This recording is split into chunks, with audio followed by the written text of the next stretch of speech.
I'm a chiropractor in Peachtree City. My wife and I have a chiropractic office in West Park. We met in chiropractic school and do the same technique. My dad and my brother are also chiropractors in Peachtree City, a mile up the road. Yeah. And run a pretty low-key office, and that's the way we like it.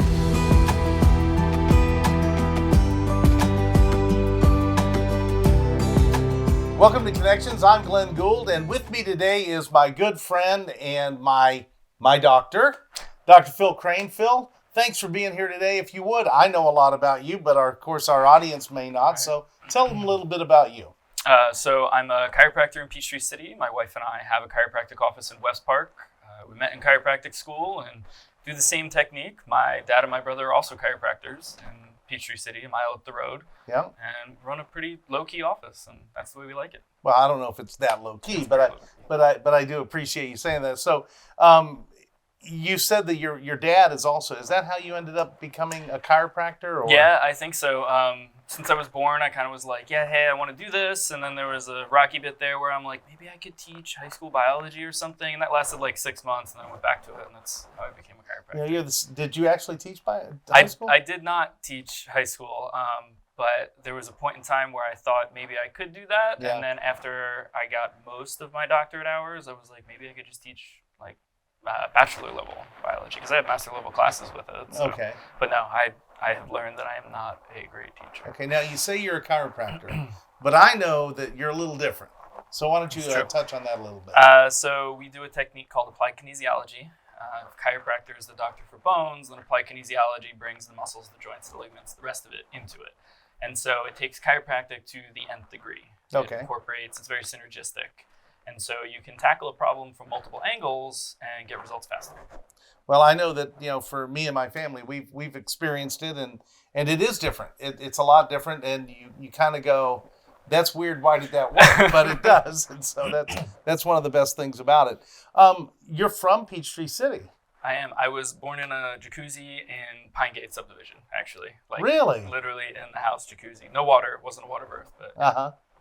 That's bizarre. That's great. And your wife, where's she from? She's from Chicago. And I met her in South Carolina in chiropractic school, and her dad was retiring at that point. Mm-hmm. So it was like, do we go back up north? And then they decided to retire to Orlando. So it's like, no, we're going to Peachtree City. We'll go back to my hometown. And they live in Orlando now? Yeah, they're in Orlando. Okay, right and your folks are still here, of course. Mm-hmm. Okay. Yep. Phil, also, you're very involved in the community, to say the least. Right now. and actually, you're a candidate right now for one of the positions that's open. Why don't you share a little bit about that? So the City Council Post 3 that was filled last year, when I ran for Post 4 and just missed it in the runoff, opened up. The woman that was holding it moved out of town. She was no longer able to hold a position. So special election, and 5 total people, including myself, were running for it.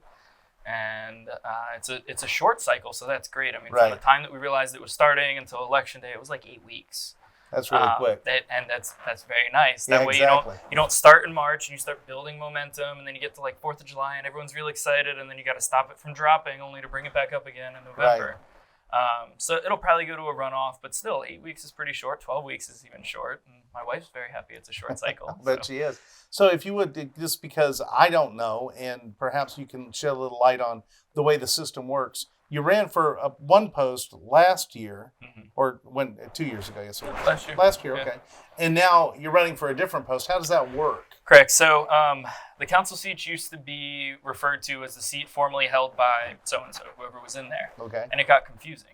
And all the council seats in Peachtree City are at large, which means if you are within the zip code, essentially, not exactly, but more or less within the zip code, you vote for every seat. We're not districted out.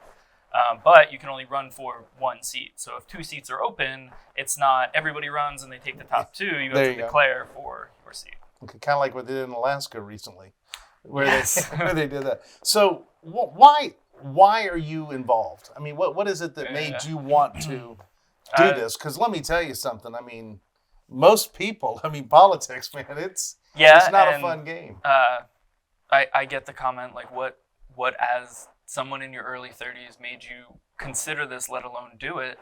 And the reality is I'm going to be here a very long time. Yeah. If life goes according to plan, which we'll see. But I'll work here another 30-ish years, easy, and then I'll retire here. And so we're looking at like 50 years. And I grew up here, moved away for a period, and then moved back. So I've been here about 20 years now since then. Yeah. And I don't want to see the town go to a direction that I no longer want to live here. Like my wife and I want to start a family here. And so I had two choices. I could complain about it, right, or I could try and do something. I'm also probably still going to complain about it while I'm trying to do something, but those were the two choices. So I decided to try and do something. At least have something to do with it as well. Exactly. So you mentioned that you might start a family, so no children yet. Not yet. Okay. But I do know that you have a couple of pets. Yes, we have 4 dogs. Yeah, and just tell me a little bit about, for folks who don't know, you also have a part of your practice where one of your dogs is involved. Yeah, so we have 1.25-year-old. He's like 16 months old, Great Pyrenees. So he's only about 125 pounds right now. Only. He's a trained service dog, and we've cross-trained him as a therapy dog. So he'll do various things. Mostly he's a calming presence. For adults that are nervous, he can do deep pressure therapy. So he'll come over, he'll put his head on your stomach while you're lying on your back, and he'll push down a bit. Kidding me. No, I'm dead serious. My wife has trained him to do this. She is the one that was training him. That's great. And he'll calm people down a little bit with that. It's a sympathetic response. And then for kids, when they come in, they're either they're focused on something else, they're really nervous, whatever. He's a distraction, essentially. He is a very glorified distraction. And so they'll pay attention to him, and he loves kids. It's the only thing that he'll actually try and pull away from us for, is to go see a little kid. Okay. So he'll distract them, and then we can check the kid out, see what's going on, do adjustments, kind of everything, and they are just completely entranced by the giant white teddy bear that he is. That's great. So yeah, Balder's job in the office is support, essentially. Yeah, well, that's wonderful. Let's go back a little bit to your personal life. Your dad and your brother are chiropractors as well in town. Mm-hmm. Okay, and you practiced with them for a while. Yep. And then you decided to go out on your own. And yet I still know that, you've still got a great relationship. I mean, it's because we split kind of deal. So there was my dad, he had the office, my brother and I graduated, and then 9 months later, my wife graduated. So there was 4 of us in the office, and Dad's been doing this 33 years now. So he's doing it the way he's doing it. He's not going to change. And so we did change some stuff as we came in, but it's 4 different people wanting to go 4 different directions with their practice. Yeah. And it was confusing for people. They were trying to figure out, hey, do I see you for this? Do I see you for this? Oh, you're trying to get in with pregnant moms with babies, or you want to do athletes or whatever. And it just became really complicated. So my wife and I decided, hey, we're going to go like a mile down the road. Yeah. We're still going to be good. We're going to call another office. And now if we go out of town, they cover our practice. If they go out of town, we cover their practice. Nice. So everything works very well. And your office is located where? In West Park. Okay. So Pascal's and Carrabba's, that building there. Right. That tiny little corridor in there that nobody can find the first time. Well, I have to tell you, I didn't have any trouble finding it. But then again, I hear you explain it more often than most people do. So, true. But it's right across from the outdoor seating for Pascal's. So it's a really convenient place. I joke that patients or customers of Pascal's, that our patients can sit there and throw ice at my window from this outside area. And some they have probably done that. do. Some have done that, yeah. They probably do. So what do you do for fun? In what free time right now? Yeah, I know. But running for office isn't what you're doing for fun. Right. No, it's actually, I will say for the most part, I enjoy it. My chiropractic side is, I get out, I meet people, I'm front facing, I talk with people constantly. I mean, that's sort of what campaigning is. Sure. It's just 2 different facets of selling myself, which I don't like either of those actually, but that's besides the point. So for fun, I still play some computer games, not a lot at this point, unfortunately. Mm-hmm. But I mean, we go out around town, we have friends, we go out to Wedowee, Alabama. We have a lake house out there and stuff, and just try and unplug for a bit. And that's the biggest thing. One of the times you went out to Wedowee recently. Yeah, that's how we got the 4th dog. That's right. Yeah, we found Scotty in the middle of the road, his little 4-pound puppy, and my wife got out, picked her up, and she fell asleep in her lap, and that's how we got our 4th dog. Then the rest is history. Yeah, pretty much. So that's wonderful. So local guy, in business in town, running for office. Obviously, you care a great deal about the community. and obviously you have a lot of experience in the community. For those who may not know Peachtree City, what makes it a great place? So people move here for typically one of three things: the good schools, the low crime, the cart paths. And the cart paths are really what set us apart. I think at the inception of Peachtree City, we were one of 2 cities that have done it. And now at this level, I think we're one of 10. I mean, it's still a small number that have truly integrated cart paths.